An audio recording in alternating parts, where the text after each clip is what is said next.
You're welcome to my channel. In this video we are going to be looking at the immediate post-independence period 1962 to 1971 as regards to entrepreneurship.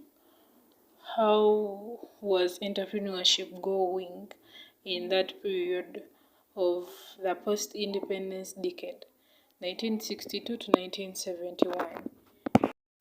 Britain granted independence to Uganda in 1962, and the first elections were held on 1st March 1961. Benedict Ochwanka, who was under the Democratic Party, became the first chief minister. Uganda became the republic the following year, maintaining its Commonwealth membership.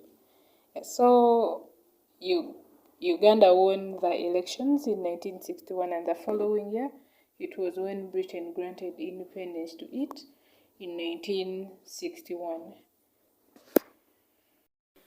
So after independence, the Uganda Planning Commission, which drew up the first 5-year development plan, accepted the recommendations from the World Bank. Remember, the recommendations from the World Bank were that the government should care more about the private sector and hold back its spendings or expenditure on public services. So after independence, the Uganda Planning Commission, which drew up the first 5-year development plan, accepted the recommendations of the World Bank.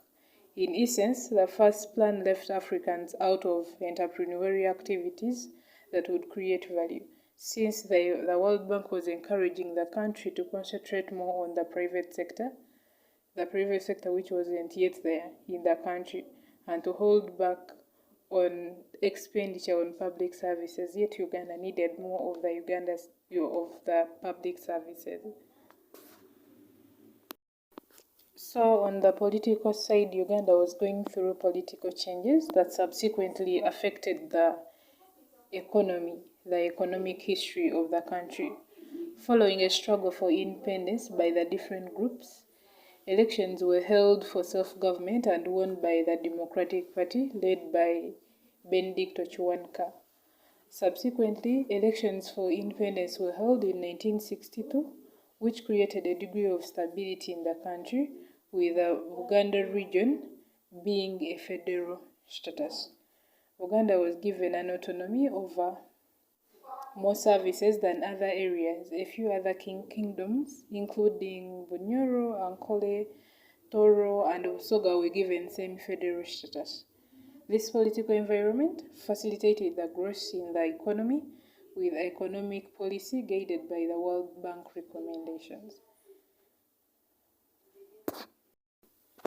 So while the World Bank had recommended emphasis on the private sector, Uganda had to expand its public sector. So it formed the Uganda Development Corporation, also known as UDC. The UDC initiated several businesses and also went into partnership with local and international investors to start and manage new businesses. And among the local companies, we had the Madivan Group based in Kakira and Jinja. A group of other businesses owned by Ugandans of Asian origin prospered, and these included the Meta Group, the Alam Group, and many other medium-sized enterprises. So they did that in order to promote entrepreneurship activities in the country. So in the early post-independence period, 1962 to 1971, the entrepreneurship structure in the country could be observed through ownership of small businesses, for example, small shops, working in the market, having a market stall, things like that. Then the manufacturing and heavy industry was in the hands of the government.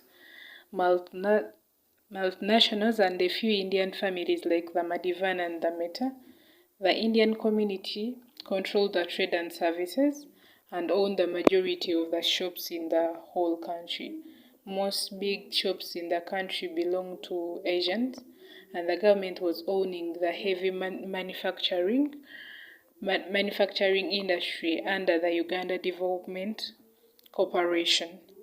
As Africans were largely in farming, producing mainly for self-consumption, but also produced coffee and cotton, which was marked by the Indian community. Africans sold their products through the cooperatives, which was a very strong movement for representing poor farmers. There were few Africans in trade and services and hardly any in manufacturing, so most Africans were doing agriculture and a few did cotton and coffee. Yeah, and it was always controlled by the Indian community. In 1966, the country experienced some political change. The political alliance between the Uganda People's Congress, which is UPC, and Kabaka Yeka KY made during the elections of 1962 collapsed. And the political change that happened in 1966 led to the outstanding and exiling of the Kabaka of Uganda, Kabaka Mutesa. He was exiled. Yeah, he left the country for some time. The political change was followed by the change in the ideology. The ruling party of the UPC government introduced what they called the Common Man's Charter, also known as Move to the Left, which was introducing the Common Charter was introducing socialism in the country, whereby most things were to be owned by the public or by the government. Yeah, this policy was in contribution of the World Bank recommendations of putting emphasis on the private sector. So it was contradicting with what the World Bank had recommended. The World Bank had recommended a private sector, and they had introduced socialism in the country. Yeah, so following the announcement of this policy, government announced the nationalization of major industries in the country. Government took 60% shares in large-sized companies, including banks, which were owned primarily by multinational companies. This policy was intended to transfer ownership and control business to government.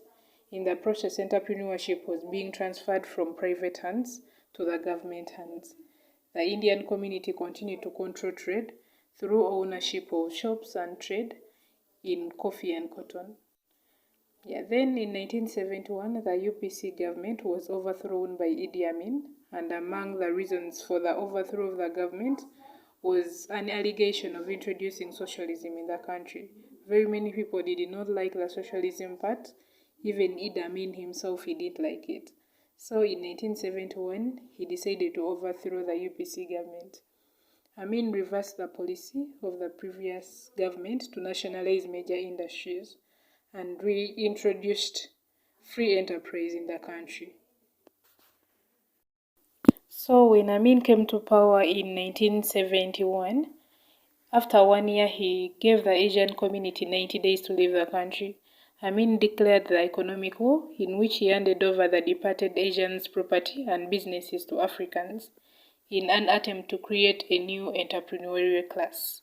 While the economic policy was not changed, the policy of ownership of business changed from Asians to Africans, and that was entrepreneurship in the post-independence decade from 1962 to 1971. Thanks for watching. Don't forget to subscribe, like, comment, share with your friends, and join and become a member of the NAISHA Academy by tapping on that blue button down there.